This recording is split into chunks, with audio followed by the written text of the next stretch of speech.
ओम शांति। आज की तारीख है 10/4/16 और आज फिर से हम सुनेंगे मीठे मीठे प्राणेश्वर अव्यक्त वतन निवासी अव्यक्त बाप दादा की अव्यक्त ज्ञान मुरली। तो रिवाइज कोर्स की तारीख है 27/3/81 की मुरली है और आज की इस ज्ञान मुरली का शीर्षक है बाप पसंद यानी प्रभु पसंद, लोक पसंद। माना जो भी बाबा के बच्चे इस विश्व के अंदर हैं तो लोक पसंद और फिर मन पसंद, स्वयं को पसंद करें। तो बाप पसंद, लोक पसंद और मन पसंद कैसे बने। सुनते हैं मीठे मीठे बाप दादा से कि ये बनने के लिए हमारे अंदर कौन सी विशेषताएं या लक्षण या हमारी निशानियां होनी चाहिए। तो बाप दादा कहते हैं कि आज बाप दादा विशेष किस लिए आए हैं। आज विशेष डबल विदेशी बच्चों से रूरिहान करने के लिए आए हैं, लेन देन करने के लिए आए हैं। हाँ, बातें होती है ना, या कुछ भी हमारे पास कोई नई प्राप्ति होती है तो शेयर करते हैं। तो बाबा भी आज शेयर करने आए हैं। दूर दूर से सब बच्चे मधुबन में आए हैं। तो मधुबन वाले बाप आए हुए बच्चों की खास ज्ञान की रूरिहान की खातिरी करने आए। हाँ, बाबा के बच्चे बड़े दूर देश से आए हैं, तो इसीलिए मधुबन निवासी बाप क्या कर रहे हैं, खास ज्ञान के रूरिहान की खातिरी करने। जैसे मेहमानों को विशेष सब कुछ उनको खिलाया जाता है, पिलाया जाता है, आगता स्वागता की जाती है, तो खातिरी कहते हैं उसको। तो खातिरी करने आए हैं। आज बाप दादा बच्चों से सुनने के लिए आए हैं कि किसी को भी कोई बात में मुश्किल तो अनुभव नहीं होता। बाप और आपका मिलन सहज हो गया ना। जब मिलन सहज हुआ, परिचय भी सहज मिला, मार्ग भी सहज मिला, फिर कोई मुश्किल तो नहीं है। हाँ, फिर भी बाबा पूछ रहे हैं कि फिर भी कोई मुश्किलात तो नहीं है। मुश्किल है नहीं, लेकिन कोई ने मुश्किल तो बना नहीं दिया है। बाबा कहते मुश्किल है नहीं, लेकिन कोई का स्वभाव कैसा होता है, बात बड़ी सहज होगी, सरल होगी, पर उसको बड़ी मुश्किल बना देते हैं। तो बाबा कहते कोई ने ऐसा मुश्किल बना तो नहीं दिया है। बाप द्वारा जो खजाना मिला है उनकी चाबी जब चाहो तब लगाओ, ऐसी विधि आ गई है। बाबा कहते वो सीख लिया है कि जब चाहो तब जो खजाना चाहिए चाबी लगाई और हमारा कबर्ड खुला या हमारी तिजोरी खुली और हम उसमें से खजाना निकाल सके। विधि है तो सिद्धि भी जरूर है। विधि में कमी है तो सिद्धि भी नहीं होती। तो बच्चों का क्या हाल चाल है। हाँ, तो बाबा सब पूछ रहे हैं। बाबा कहते हैं सब उड़ रहे हो। सुना सभी विदेशी बच्चों ने। हाँ, सभी उड़ रहे हो। जब ऊंचे बाप के सिकिलधे बच्चे बन गए तो चलने की क्या जरूरत है।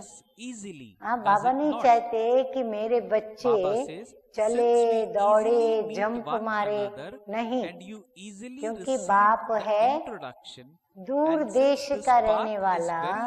जैसे आप दूर देश से प्लेन में उड़ के आते हो तो बाबा भी चाहते हैं बच्चे मेरे उड़ते रहे। उड़ना ही है, रास्ते पर चलेंगे तो कहाँ बीच में रुकावटें आ सकती है, लेकिन उड़ने में कोई रुकावट नहीं होती। सब उड़ते पंछी हैं। ज्ञान और योग के पंख सभी को अच्छी तरह से उड़ा रहे हैं। उड़ते उड़ते थकावट तो नहीं होती। हाँ, बाबा को देखो, सब बातों का ख्याल होता है बच्चों का। सबको अथक भव का वरदान मिल चुका है। बात भी बड़ी सहज है, अनुभव करना और अनुभव सुनाना। तो अनुभव सुनाना ये तो बहुत सहज होता है ना, अपनी ही बात सुनाते, इसलिए है ही बहुत सहज। संबंधों की बात सुनाना, इसमें मुश्किल क्या है? बस दो बातें सिर्फ सुनानी है। बाबा कहते कोई ज्यादा लंबी लंबी बातें नहीं सुनानी है, सिर्फ दो बातें सुनानी है। कौन सी दो बातें? वो सुने। बाबा कहते हैं कि एक तो अपने परिवार की, अपना कौन सा परिवार है?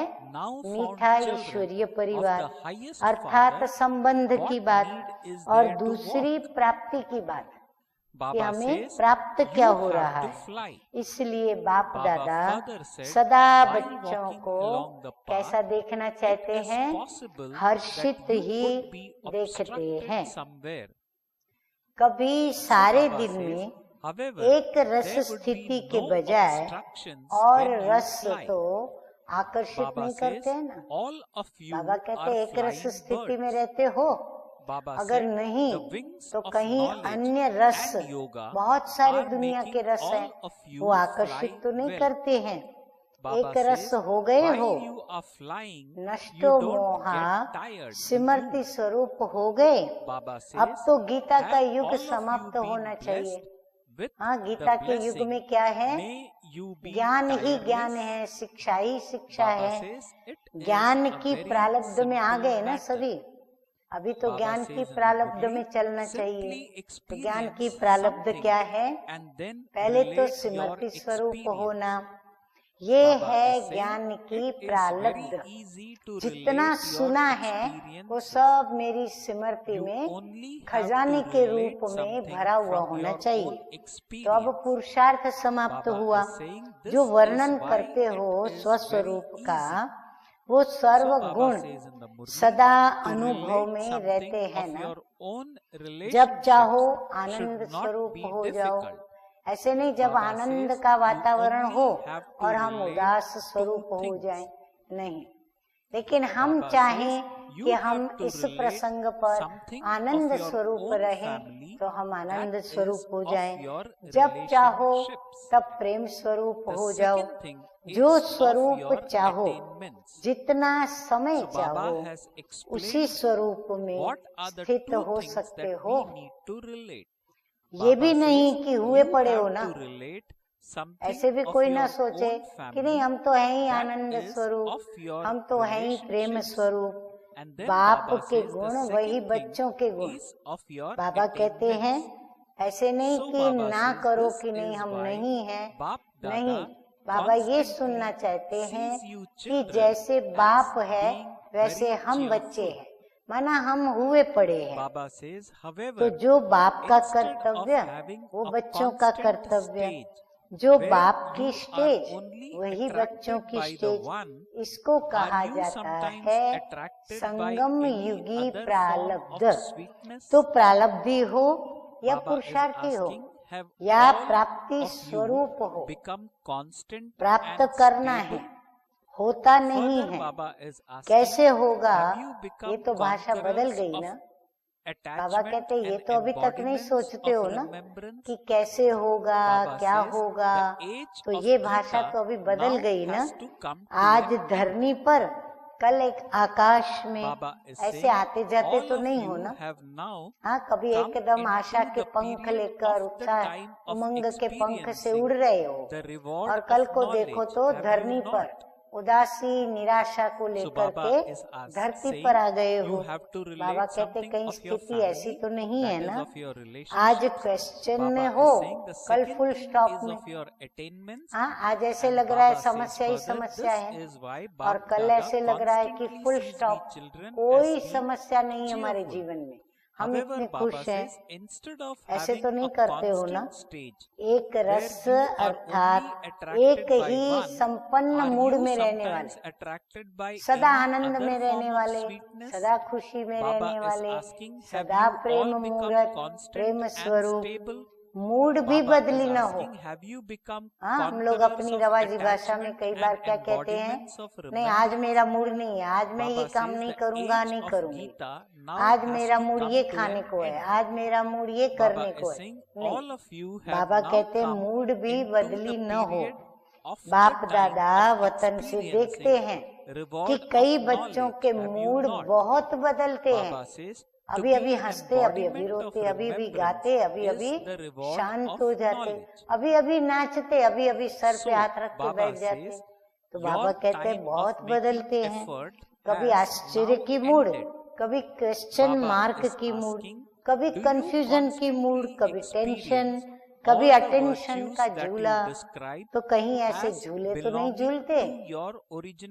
देखो बाबा कितनी रमणीकता से, कितना सरलता से हम बच्चों को हमारी स्थिति का वर्णन ऐसे करते हैं जो हमें सुनते ही महसूस हो जाता है कि हमारे अंदर किस बात की कमी है, जिसके तरफ बाबा अंगुली निर्देश कर रहे हैं। तो अभी बाबा कहते हैं कि मधुबन में सभी आए हो, तो मधुबन से कैसा बन करके जाना है, तो मधुबन से प्रारब्ध के स्वरूप में जाना है, यानी प्रारब्धी बन करके जाना है।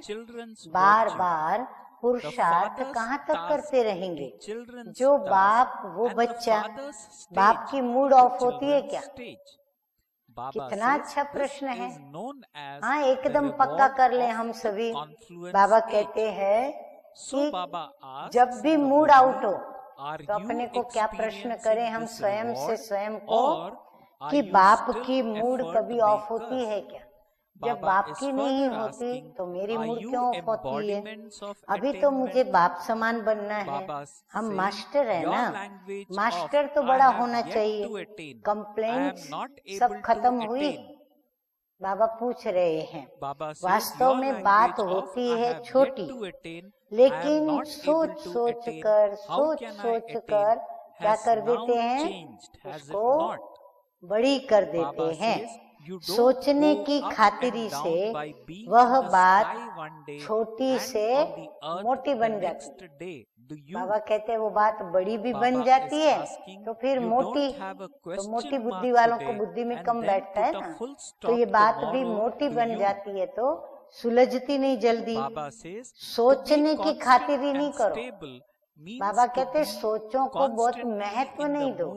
मेहमानों को महत्व दिया जाता है ना, तो सोचों को अगर महत्व दोगे तो मेहमान तो बैठ जाएंगे, फिर व्यर्थ संकल्पों के ऊपर संकल्प चलेंगे। ये क्यों आया, ये क्यों हुआ, पेपर आया है तो उसको करना है। बाबा कहते हैं यूनिवर्सिटी में हो, और बाबा तो कहते ही हैं समय प्रति समय पेपर्स आएंगे, परीक्षाएं आएंगी। तो पेपर सामने आया तो क्या करते हैं स्टूडेंट्स?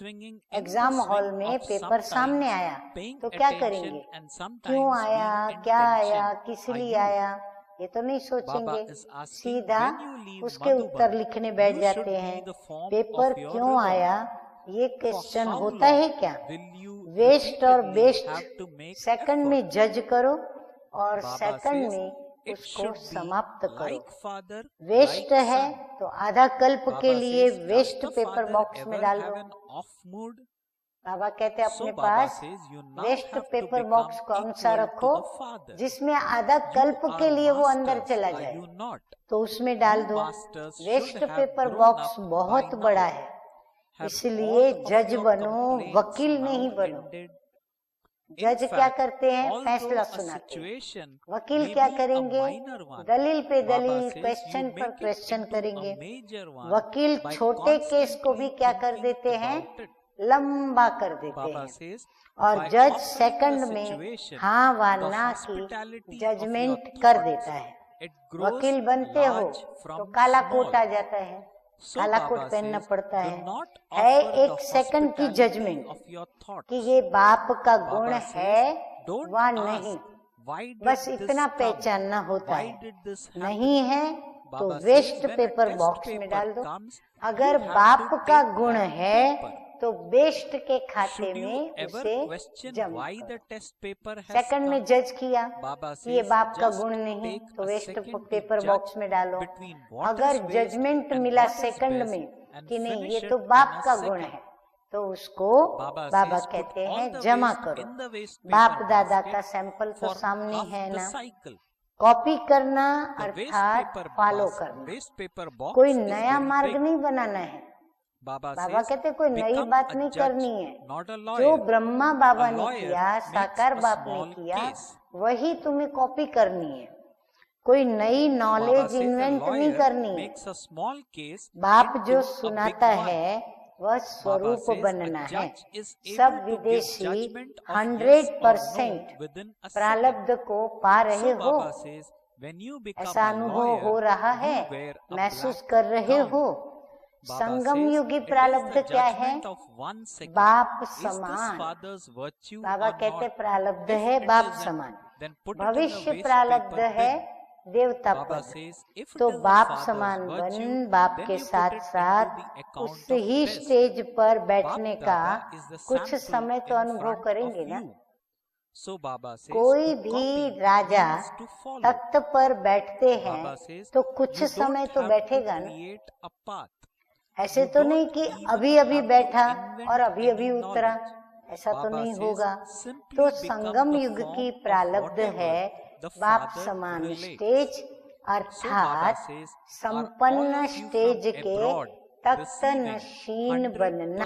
ये प्रारब्ध भी तो पानी है ना, माना प्राप्त करनी है ना, और वह भी बहुत समय के लिए प्राप्त करनी है, बहुत समय के लिए पानी, बहुत समय के संस्कार बाबा कहते हैं कि अभी से भरने हैं, क्योंकि संपन्न जीवन है।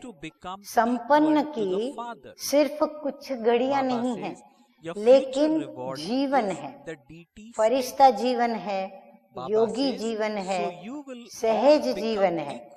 जीवन कुछ समय की होती है, या फिर अभी अभी जन्मा और अभी अभी गया, उसे क्या जीवन कहेंगे? उसे जीवन नहीं कहेंगे। कहते हो कि पा लिया, तो क्या पा लिया? सिर्फ उतरना और चढ़ना पा लिया?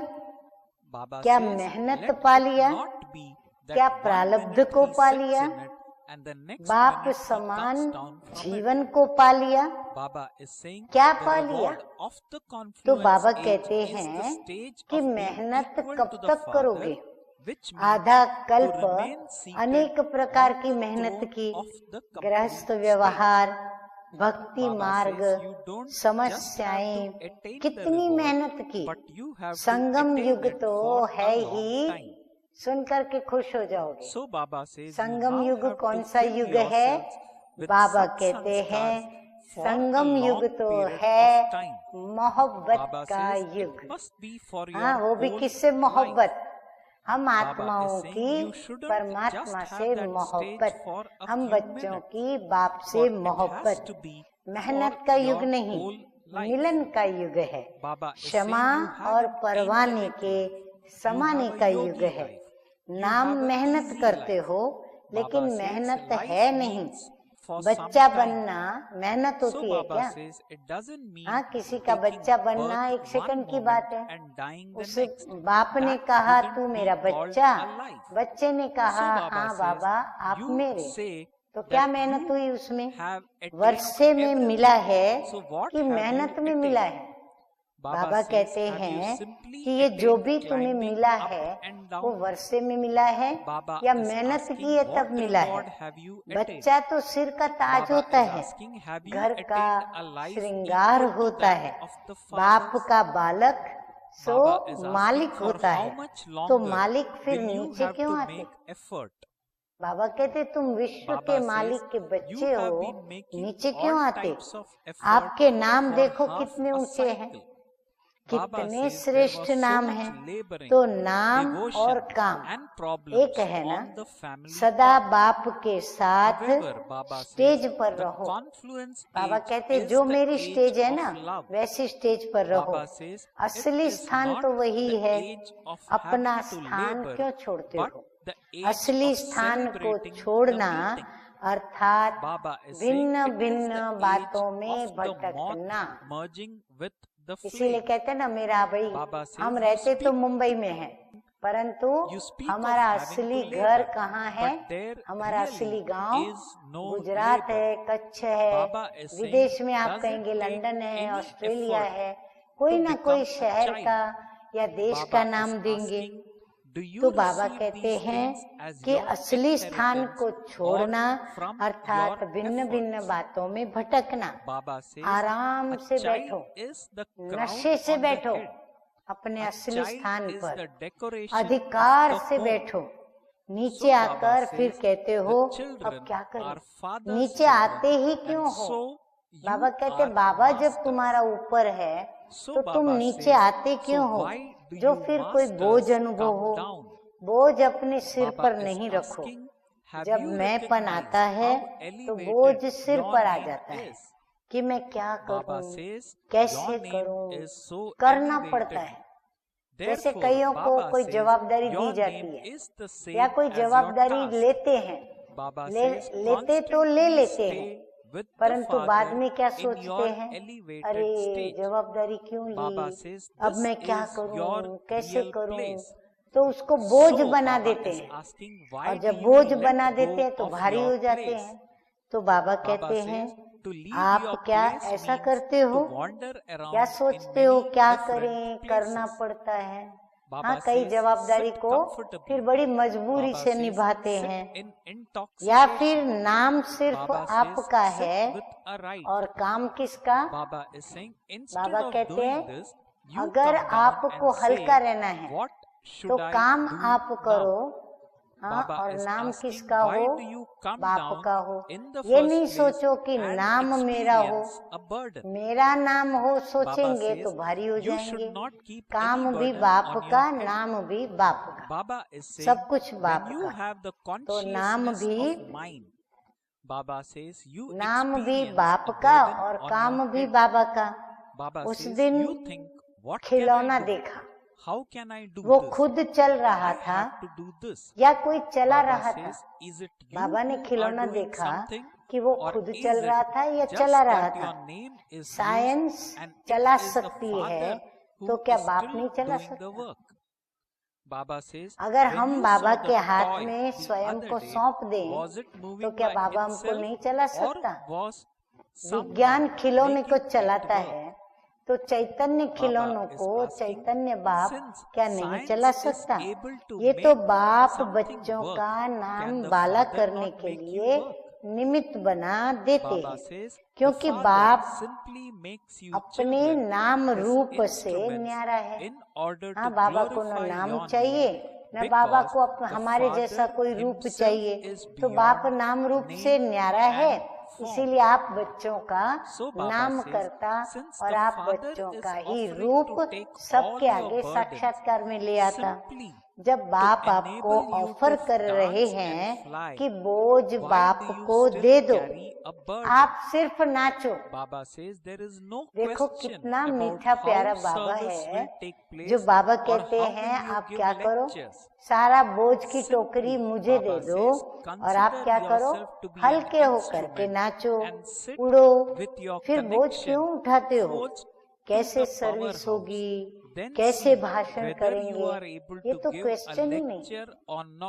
हाँ, कई छोटी सी जिम्मेवारी लेंगे, समझो आज उनको प्रिंटिंग की जिम्मेवारी है, सोचेंगे अभी कैसे प्रिंट कराएंगे, कैसे इसकी लिखत लिखेंगे, कहाँ जाएंगे, क्या करेंगे। अरे बाबा के ऊपर सब छोड़ करके फिर जो हमें सूझता जाए करते चले जाए।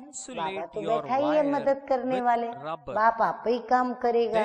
तो ये तो क्वेश्चन ही नहीं, सिर्फ निमित्त समझ कनेक्शन पावर हाउस से जोड़कर बैठ जाओ। बाबा कहते कुछ मत करो, आप अपना अंदर से निमित्त भाव में रहो, बाप से कनेक्शन जोड़ो और फिर बैठ जाओ। बैठ जाओ का मतलब व्यर्थ संकल्प नहीं करो, अपनी जिम्मेवारी की सीट पर बैठ जाओ और कर्म करो। फिर देखो भाषण होता है वह नहीं। हाँ, कई भाषण करने वालों को भी बड़ी मौज होती है, मैं क्या भाषण करूं, अभी ये टॉपिक पर क्या बोलूं। बाबा कहते कुछ मत सोचो, आप सीट पर बैठ जाओ और अपना अंदर से कनेक्शन बाप से जोड़ो। आप ही बाबा भाषण करना जो है आपको निमित्त बना करके कर देंगे। वो खिलौना चल सकता, क्या आपका मुख नहीं चल सकता? हाँ, बाबा आपका मुख नहीं चला सकता। आपकी बुद्धि में क्या प्लान नहीं चल सकते? कैसे कहने से ही जैसे कि तार के ऊपर रबड़ आ जाता है। बाबा कहते जैसे ही सोचते हो ना कि कैसे होगा, तो जो अंदर की आपकी तार जो बाप से जुटनी चाहिए उसके ऊपर रबर आ जाता है। ये रबर आ जाने के कारण कनेक्शन जुटता नहीं और प्रत्यक्ष फल दिखाई नहीं देता, इसलिए फिर थक जाते हो, पता नहीं क्या होगा। बाप ने निमित्त बनाया है तो अवश्य होगा। बाबा कहते निश्चय बुद्धि रहो, विश्वास रखो बाप में कि बाप ने निमित्त बनाया है तो अवश्य ही होगा। अगर कोई स्थान पर है ही 6-8 तो दूसरे स्थान से निकालो। दिल शिकस्त क्यों होते हो? चक्कर लगाओ, आसपास जाओ। चक्कर तो बहुत बड़ा है, कहाँ से 8 निकले वो भी कम नहीं। बाबा कहते हैं ऐसा मत सोचो बहुत सारे भाई बहने या बाबा के बच्चे निकलने चाहिए, नहीं, आजू बाजू जाओ। अगर उसमें से 4-6-8 बच्चे भी निकले तो बाबा कहते वो भी बहुत बड़ी बात है। फिर भी कोने में छुपे हुए को तो निकाला, तो आपके वो कितने गुण गाएंगे। बाप के साथ निमित्त बनी हुई आत्माओं को भी दिल से दुआएं तो देते हैं। भगवान को तो दुआएं देंगे, परंतु जो निमित्त बनते हैं उनको भी तो दुआएं देते हैं ना। ये विदेशी बच्चों को बाबा क्यों कह रहे हैं? क्योंकि समझो उनकी देश से नहीं निकलते हैं, तो बाबा कहते हैं आसपास चक्कर लगाओ, बहुत बड़ा विश्व है, फिर वहां से निकालो। कहाँ से एक रत्न भी निकला, एक के लिए भी जाना तो पड़ेगा ना, क्योंकि वो बाबा का छिपा हुआ अमूल्य रत्न है। तो बाबा कहते हैं उसके लिए भी आपको दूसरे देश में या दूसरे एरिया में या शहर में जाना तो पड़ेगा ना। क्या उसको छोड़ देंगे? अपने ही परिवार का भाई हुआ, सदस्य हुआ, तो क्या उसको छोड़ देंगे? क्या वो आत्मा वंचित रह जाएगी? जितने निकले उतने निकालो, फिर आगे बढ़ो। अब तो विश्व के सिर्फ कोने तक पहुँचे। बाबा कहते अभी तो आप लोग विश्व के कोई एक कोने तक ही पहुँचे हो। शिकार भी बहुत है, जंगल भी बहुत बड़ा है। बाबा कहते जितना बड़ा जंगल है, बड़ी विश्व है, उतने अंदर शिकार भी हैं आपके लिए। सोचते क्यों हो? आप सोचते हो इसलिए रह जाते हो। सोचने के कारण क्या होता है? बुद्धि में व्यर्थ भर जाने के कारण टचिंग नहीं होती। बाबा जो आपको टच करना चाहते हैं, बताना चाहते हैं, वो आप कैच नहीं कर पाते। परखने की शक्ति आपकी कार्य नहीं करती। जितना स्पष्ट होगा उतना जो चीज जैसी होगी वैसी स्पष्ट दिखाई देगी। अगर बाबा को याद करते समय हमारी स्थिति ट्रांसपेरेंट होगी तो हमको हर चीज स्पष्ट दिखाई देगी। तो क्यों क्या के कारण निर्णय शक्ति, टचिंग पावर वो कार्य नहीं करती। बाबा कहते हैं क्यों और क्या के क्वेश्चन में आपकी निर्णय शक्ति और ये जो टचिंग की पावर है वो कार्य नहीं करती। फिर थकावट होती है, फिर दिल शिकस्त हो जाते हो।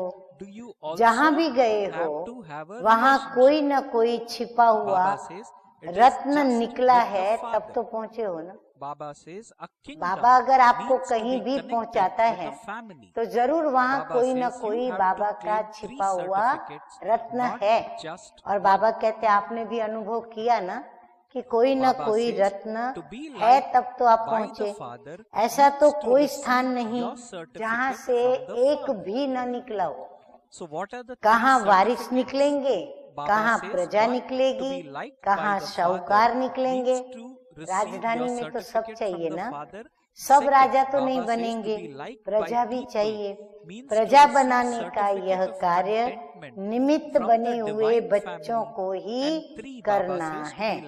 या आप रॉयल फैमिली बनाएंगे या फिर प्रजा बनाएंगे। अब आप लोग क्या करेंगे, प्रजा बनाएंगे या रॉयल फैमिली बनाएंगे? दोनों ही बनाना तो है ना। रॉयल फैमिली भी बनानी है और प्रजा भी बनानी है। सिर्फ दो बातें देखो, हाँ सभी नोट डाउन करें। एक तो लाइन क्लियर है, कौन सी? बाप को याद करने की। दूसरा मर्यादाओं की लकीर के अंदर है। जो भी ईश्वरीय मर्यादाएं हमें दिखाई गई हैं, हम उस लकीर के अंदर हैं। अगर दोनों बातें ठीक है तो कभी दिल शिकस्त नहीं हो सकते। जिसका कनेक्शन ठीक है, चाहे बाप से चाहे निमित्त बनने वालों से, वह कभी भी असफल नहीं हो सकता। सिर्फ बाप से ही कनेक्शन हो वो भी करेक्ट नहीं। बाबा कहते वो भी राइट नहीं। परिवार से भी चाहिए, क्योंकि बाप से तो शक्ति मिलेगी, लेकिन संबंध में किसके आना है? चलो बाबा शक्ति तो दे देंगे, लेकिन आप संबंध में, व्यवहार में किसके साथ आते हो? वो तो परिवार के साथ आते हो या सिर्फ बाप के साथ? राजधानी अर्थात परिवार से संपर्क में आना है तो 3 सर्टिफिकेट लेनी है, सिर्फ एक नहीं। कि चलो कोई खुश हो या ना हो, बाबा तो मेरे पे खुश है, बाप का सर्टिफिकेट तो मेरे को है ना। बाबा कहते नहीं, ऐसा नहीं चलेगा। एक ही सर्टिफिकेट नहीं, एक सर्टिफिकेट बाप पसंद अर्थात बाप का सर्टिफिकेट, दूसरा लोक पसंद अर्थात दैवी परिवार से संतुष्टता का सर्टिफिकेट, यानी आपसे सभी संतुष्ट हो। फिर तीसरा मन पसंद, अपने मन में भी संतुष्टता हो, कहीं भी कोई बात में गिल्टी ना आए, अपने को कोई गिल्ट अंदर फील ना हो कि मैं ऐसी हूँ, मैं वैसी हूँ, मैं तो ऐसा हूँ, मैं वैसा हूँ। नहीं, स्वयं भी मन पसंद, अपने आप से भी मुंझा हुआ ना हो कि मैं राइट हूँ या रॉन्ग हूँ, मैं बराबर चल रही हूँ या नहीं चल रहा हूँ। बाबा कहते हैं अपने आप से भी मुंझा हुआ न हो, पता नहीं कर सकूंगा या नहीं, चल सकूंगा कि नहीं, तो अपने मन पसंद अर्थात मन पसंद की, मन की संतुष्टता का भी सर्टिफिकेट, ये 3 सर्टिफिकेट चाहिए। त्रिमूर्ति है ना, तो ये त्रिमूर्ति सर्टिफिकेट चाहिए। 2 से भी काम नहीं चलेगा, तीनों चाहिए। कोई समझते हैं कि हम अपने से तो संतुष्ट हैं, फिर हम लोग पसंद हो या ना हो। बाबा कहते नहीं, ऐसा नहीं चलेगा, तीनों सर्टिफिकेट चाहिए। हम अपने से संतुष्ट हैं, बाप से भी संतुष्ट हैं, चल जाएगा। बाबा कहते कई ऐसे सोचते हैं चलो मैं खुश हूँ, बाबा भी मेरे से खुश है, तो बस फिर क्या चाहिए। लेकिन नहीं, जब बाप संतुष्ट हैं, आप भी संतुष्ट हो, तो परिवार संतुष्ट न हो, ये तो हो ही नहीं सकता। परिवार को संतुष्ट करने के लिए सिर्फ छोटी सी एक बात है।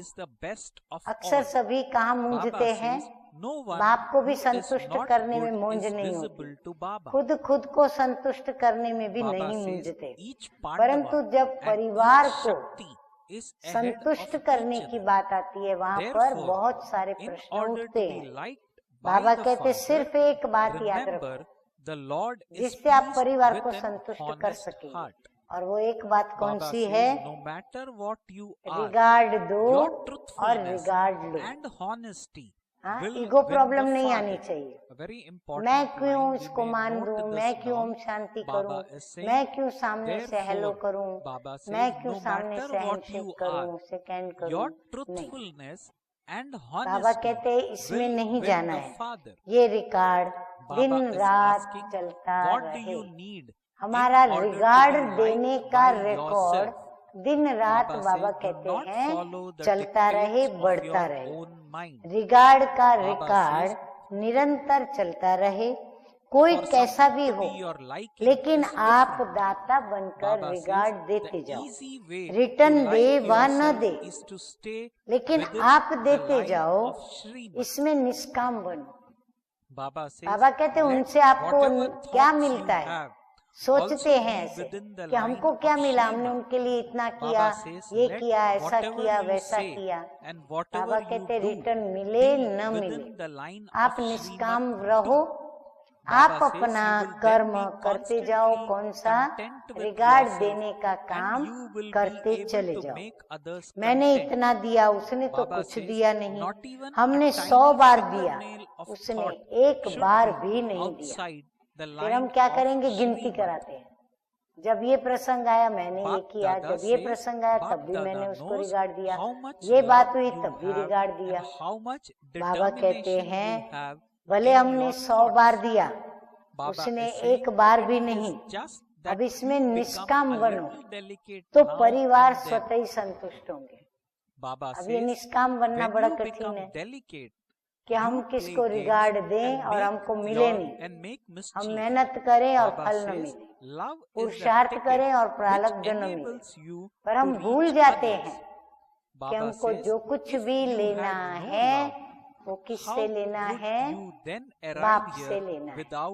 और बाबा का तो वायदा है, एक कदम तुम उठाते हो, हिम्मत करते हो, मैं तुम्हारे आगे 1000 कदम रख देता हूँ। आज नहीं तो कल आपका देना जमा होता जाएगा, वो जमा हुआ फल जरूर देगा। और बाप पसंद बनने के लिए क्या करना चाहिए, बाप तो बड़े भोले हैं। बाबा कहते बाप पसंद बनने के लिए क्या चाहिए, तो बाप तो बड़े भोले हैं। बाप जिसको देखते हैं सब अच्छे से अच्छे हैं। बाबा को तो सभी बच्चे कैसे दिखते हैं, अच्छे से अच्छे। तो अगर हम बाप समान हैं तो हमको सब बच्चे कैसे दिखने चाहिए, अच्छे से अच्छे। अच्छा नहीं है ऐसा तो कोई बाप को नजर ही नहीं आता। हाँ, बाबा को तो कोई नहीं दिखता ऐसा। एक एक पांडव, एक एक शक्ति, एक एक से आगे है। तो बाप पसंद बनने के लिए कौन सी बात याद रखें, सच्ची दिल पर साहेब राजी। पक्का किया सभी ने, सच्ची दिल पर साहेब माना परमात्मा राजी। जो भी हो, सच्चाई और सत्यता बाप को जीत लेती है। और मन पसंद बनने के लिए और क्या चाहिए, मन मत पर नहीं चलना। मन पसंद और चीज है, मन पसंद बनने के लिए बहुत साधन है। श्रीमत की लकीर के अंदर रहो, संकल्प करो तो भी श्रीमत की लकीर के अंदर करो। बोलो कर्म करो, जो कुछ भी करो लकीर के अंदर करो। तो सदा स्वयं से भी संतुष्ट और सर्व को भी संतुष्ट कर सकेंगे, और संकल्प रूपी नाखून भी बाहर न हो। हाँ, नाखून यदि बड़े होंगे तो क्या करते हैं, काट डालते हैं ना। तो बाप दादा भी जानते हैं कि कितनी लगन है, कितना दृढ़ संकल्प है। सिर्फ बीच बीच में थोड़े से नाजुक हो जाते हो। जब नाजुक बनते तो नखरे बहुत करते।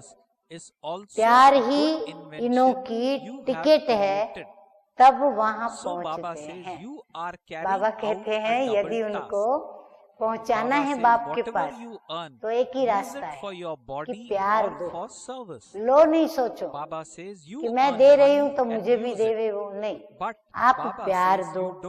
प्यार न होता तो प्यार की टिकट बिना यहाँ कैसे पहुँच सकते। यही टिकट मधुबन निवासी बनाती, चारों ओर की सेवा के लिए निमित्त बनाती। बाप दादा ने आफरीन तो दी ना, जो वायदा करके गए वो निभाया, बाकी वृद्धि होती रहेगी। स्थापना तो कर ली ना, स्व उन्नति और सेवा की उन्नति दोनों का बैलेंस हो तो सदा वृद्धि होती रहेगी।